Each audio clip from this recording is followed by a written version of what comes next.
Hey guys, welcome back to another video. Today I learned a bit more about hash maps and the hash functions in DSA.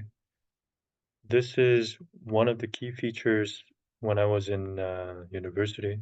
I still am, but I really liked about during my professor's class. But now that I'm going through all over again, I feel like I'm learning new things, and I want to point out those key features, and also something that would um, come out in DSA interviews, as hash maps are really important, as I heard. So yeah, let's start. I even made a presentation. Hope you guys like it. So what are hash functions? Hash function is a function that converts an input into a fixed size string of bytes, typically hash code. So it takes an input and puts it into a series of integers. And this input that we put are called keys. And when a hash function combines with an array, it it is called a hash table or a hash map, and it's an unordered data structure that stores the key value pair. So basically, when you see a dictionary in a Python, that's a hash map because it also has a key value pair. And this is very efficient because, um, wait, let me go to the next slide. Yeah, because it can quickly compute for any given input. So usually when you do conversion in array, if you want to take an element, you have to, sometimes have to traverse through a array and then come back, and that make a loop sometimes. So that will be like O to n square, maybe even more than that. But in when using a hash function, that all boils down to O1. So it's always a constant time. So that's very efficient, really, really efficient compared to just basic brute force in array. Another properties of hash function is that it's deterministic. So uh, there's almost no randomness. There's no randomness. Same input always produces the same output as it should be. And the size is also fixed, so output length is constant regardless of input size. Although this could bring in some disadvantage of hash maps that we're going to talk about right now. When you see the array, it has a property that it can flexibly increase its size as the elements come in. So initially it's fixed, but um, when you append it, for example, it can increase its size, append it or push it, depending on the language that you use. But in hash functions, that's not possible. Um, it is possible, but it's more computationally expensive. And also, hash tables can take up more space because dynamic arrays are fixed size arrays, and yeah, they can revise themselves, like I just said. So it could be more computationally expensive. Uh, it can also be computationally expensive because sometimes we just conventionally call it O1 because when you're doing a big O notation, um, you just put it as a constant time, O1, you disregard it. But sometimes it's way more than that, O to 12, O to 14, because it has to go through the elements over the key value pairs. And that could maybe cause an overhead. So maybe in a smaller, really small sized arrays, just doing operations on array itself could be more efficient rather than making a hash function and making a hash map. So yeah, that's just the cost that might overhead. Um, Also, there is a problem of collision. That's really important. I've heard that this comes out in many interview problems. So it is hard to find two different inputs that produce the same hash. So what does this mean? Sometimes when you pair a key into a value, it might be the case that um, the same key is pointing at two different values. So in that case, it causes a collision, and this might cause some data to be lost. And that's really crucial to prevent, especially in a larger corporation where every bit of data matters. Yeah, even for smaller corporations, at any type of job, it's important. So, um, in order to mitigate this problem, there are some solutions. One that I saw was using, oops, mm, they were using this technique called chained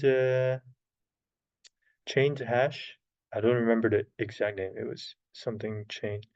So chained hashing, yeah, chained hashing. So what they do is they use the linked list. So we're gonna go through the linked list later, but linked list is basically a list connected to another list. So each slot uh, is the head of the linked list, and items that collide at the spot are added to the chains. So it's chaining to handle the collision. So when you how to explain this? Chain hashing. Let's actually go through this really quickly on the internet. Chain hash.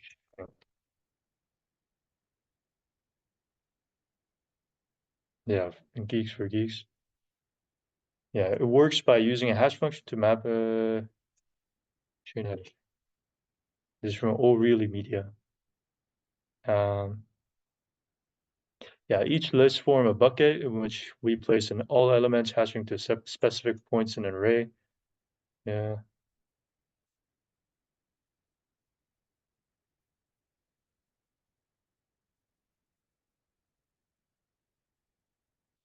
Use to use for collision.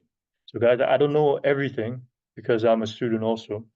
So by doing this, I'm also learning.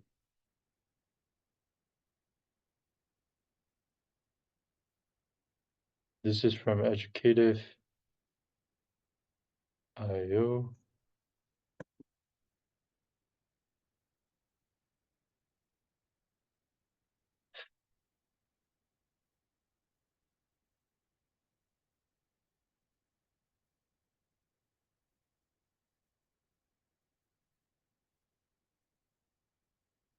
Yeah, so collision occurs when two keys are hashed into the same index in a hash table. Collisions are a problem because every slot in a hash table is supposed to store a single element.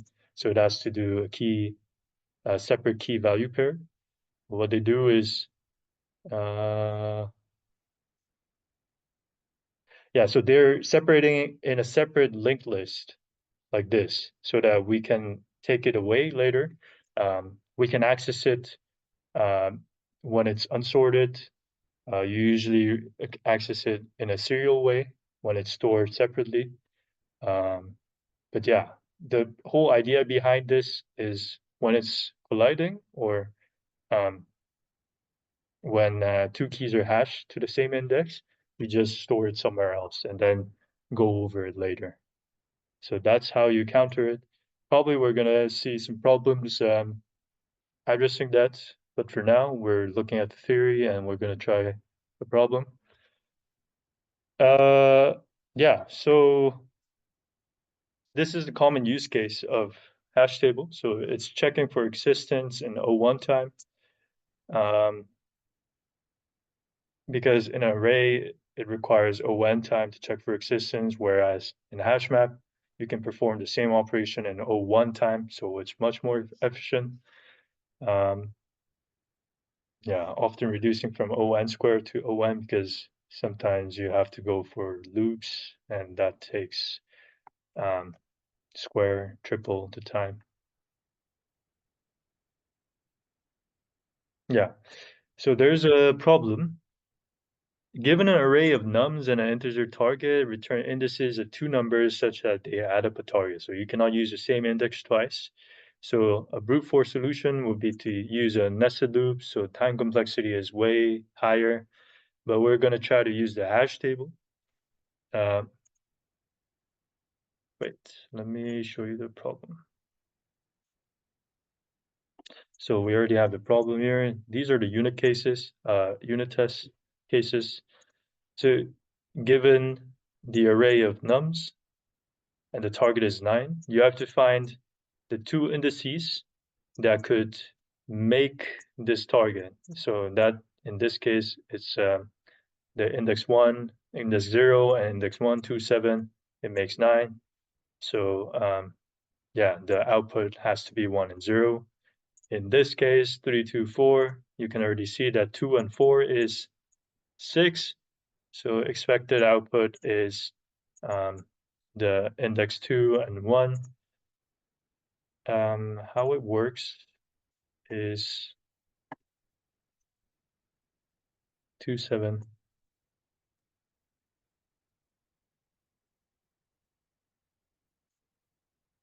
11,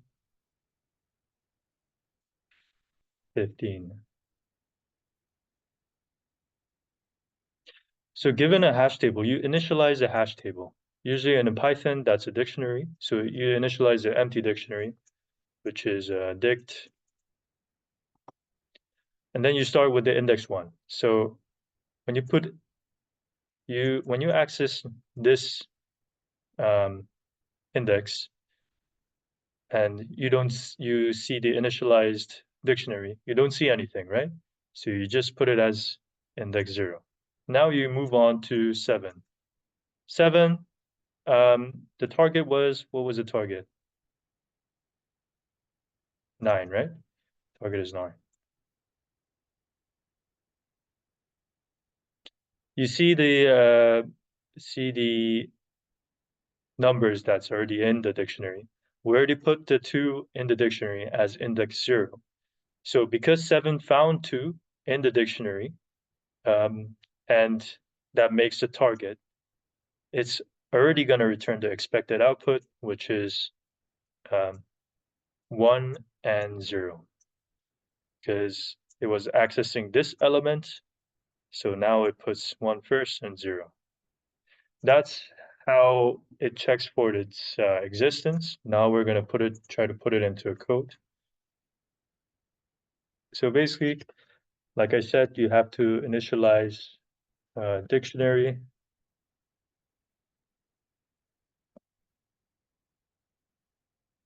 Empty dict equals dictionary.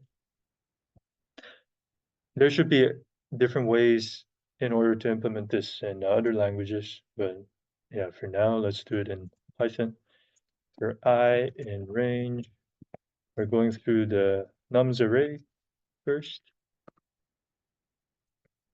And then what do we check first? Num is equal to the ith element. So we're specifying the key value pair here. What we have to find is the this so for example, when you access the 7, 9 minus 7 is 2, right?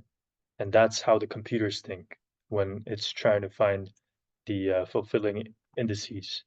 So we can name it as target minus the num. So what would the name of that variable be? Addition is target minus num. So we're specifying the calculation that the computer has to do in order to find that element, that complementing element. And if this addition is in the dict, like how we did here when we went to the element 7, we went back to the initially initialized dictionary to see if the already the elements that's already inside has the fulfilling um, addition to make the target, right? So dict,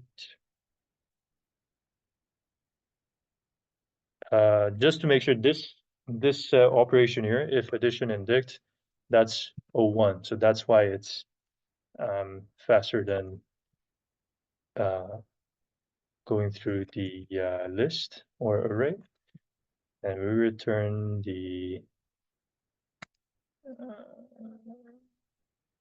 we have to return the list, right? So it as a key value pair. So I is a key addition.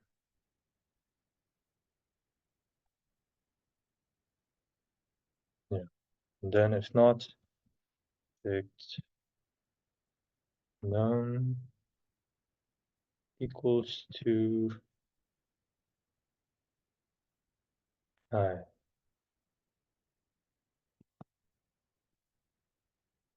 And we return the false case, which is -1, -1. Yeah. Now